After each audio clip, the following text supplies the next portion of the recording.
everyone. In News Generation today, we will be looking at some very interesting and sad stories which made headlines during the week.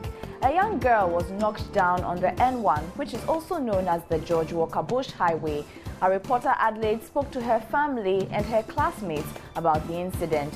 Remember the story about 2 weeks ago when another young girl was allegedly abused by her grandparents and suffered burns for wetting her bed? Well, today we will be looking at why this happens, drawing attention to the possible psychological effects. It's going to be interesting. And many of you may not know it, but years ago it was quite popular for men to wear high heels. We'll tell you all about it. So, on to our first story. Last Monday, something very sad happened, which has left a lot of people devastated. A young girl, Faustina Paddy, was knocked down while crossing the George Walker Bush Highway. She was on her way to school with her twin brother when it happened. As a result, the La Paz community was thrown into a state of mourning, with people demanding more overhead footbridges be built along the highway.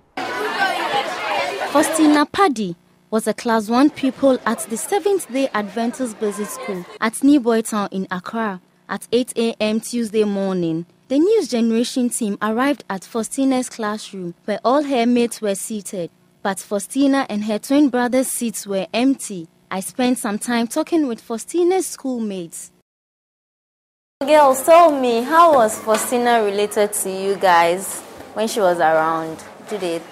I love Faustina too. Faustina loved me. When I come to join, I give it to Faustina. Faustina joins for me. That's why I love Faustina. I love Faustina. When Faustina was around, if Faustina have anything, I can do it. If Faustina have something, she can give me. If I have something, one day if I have something, I can give her. That's the reason why I love Faustina. If I do something bad to Faustina, Faustina beats me. So I love Faustina. Faustina too loves me. So what interesting thing was Faustina doing when she was around? She can say many stories to me. When I heard Faustina is not by a car, I want to cry, but I didn't cry. Faustina loved drawing. Faustina loved learning. I love Faustina. Faustina can join for me. If we have some readings, Faustina can sit. Faustina will come to me when we meet together. Had so many accidents on the N1 highway. What do you think about those accidents, Sonia? I think that the drivers should stop the speed that they are doing. I think that the drivers, they don't care about the traffic light.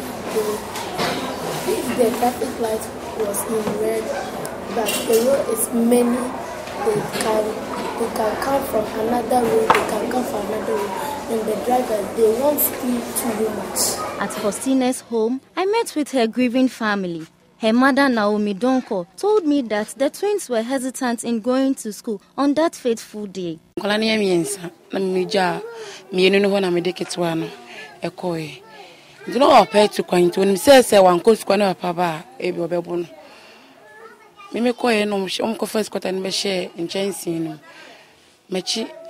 She's got a bar school monum. Then you see, no. Jim, the make a job so young to us here. On Fencham Wonum. This isn't the first accident in the area. Community members are protesting to the highways authorities for more footbridges on the N1 highway. Our condolences to the family. Now moving on. Lights on, lights off, on and off again. Load shedding has become a problem for everybody, including students. There have been blackouts since last year. Now, although power was stable for a while over the Christmas break, it has gone off again. The Volta River Authority says it will take months before the situation can return to normal. But no schedules have been published to let the public know when to expect the lights to go off. And this has begun to upset the timetables of many school children. It is Sunday morning. 13-year-old Michael is already doing his homework. He would usually wait till Sunday night to do this. But he's not doing that today. Well, the reason why I'm doing it early is because I know that there's going to be light off, so I have to do it early. And Michael is not the only one whose schedule is affected by this. Talk to a few of his mates and they tell similar stories.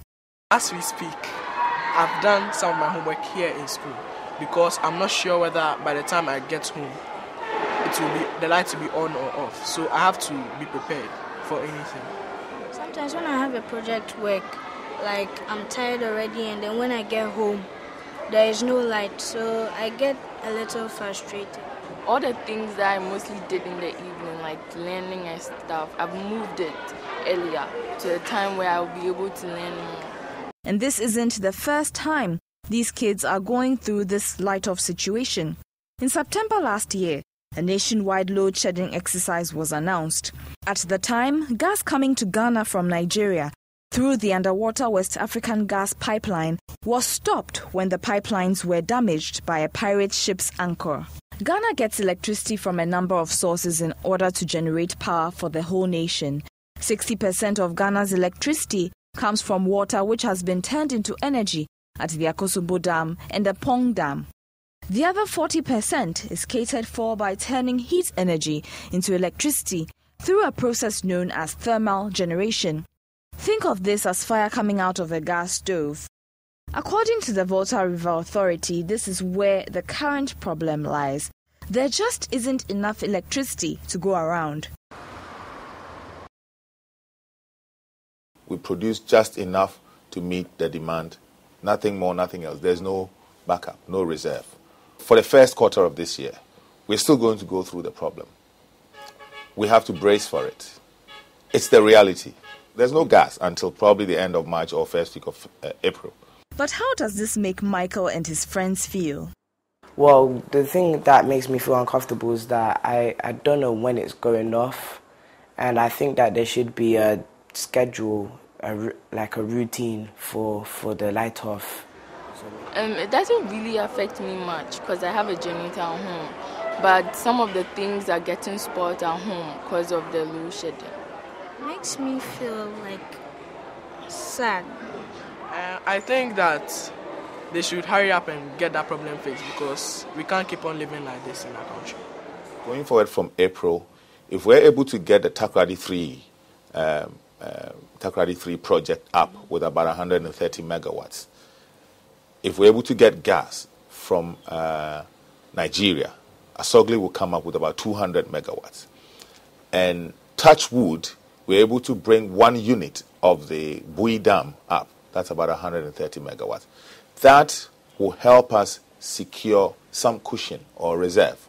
At least there's a bright side to this story for Michael when the power goes off on the weekend.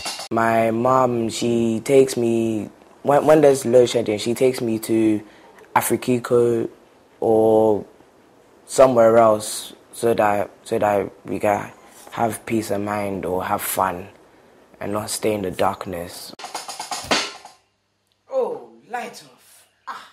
Now, Ghana has been battling this problem with demand and supply of electricity for years. Although it seems quite bad now, this is not the worst we have had. Over the years, there have been 4 major power crises in Ghana. In 1997, for instance, electricity would go off for 3 days at a time. I don't think I could cope with that. Now, there were other stories which made headlines during the week. It's time to see what they were. Here's News Round. President Barack Obama and Vice President Joe Biden were inaugurated in Washington. In his speech, President Obama emphasized gun control, climate change, and the plight of the poor as among key priorities for his government's second term in office. The appeal by former Liberian leader Charles Taylor started at the International Criminal Court. Taylor was found guilty in April 2012 of aiding and abetting Sierra Leonean rebels, becoming the first former head of state since World War II to be convicted by an international war crimes court. He was convicted of 11 counts of war crimes and crimes against humanity, including murder, rape, torture, and the use of child soldiers.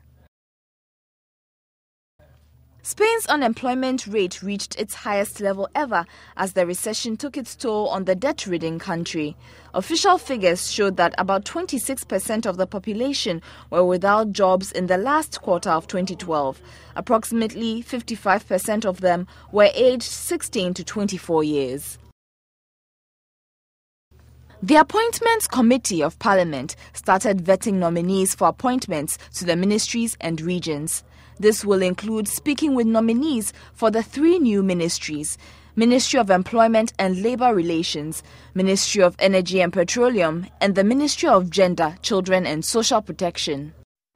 And that was News Round. Now moving on to WhatsApp. And U.S. President Barack Obama was sworn in for a second term on Monday. Many of you have watched it and seen how much his daughters have grown up. How would it feel like to be the daughter or son of the president? And what's up with that? Let's find out. President Barack Obama was sworn in office last Monday. He was accompanied by his wife and 2 daughters. We've all seen how they've grown in the eye of the public. So what's up with all that if you were the daughter or the son of the president? If I was the president's son, maybe I'll talk to my dad. He should, like for example, my school, maybe the facilities there are very bad. I'll tell him to maybe help us in our school to make it a better place. And maybe the 3 years, I don't think it's enough because we need to learn a whole lot of things. So it should be 4 years. And I want to be very, very better. If I was a president's daughter, yeah, I'll be a very respectful and humble person. If I were the president's daughter, I would just advise my dad to help the needy.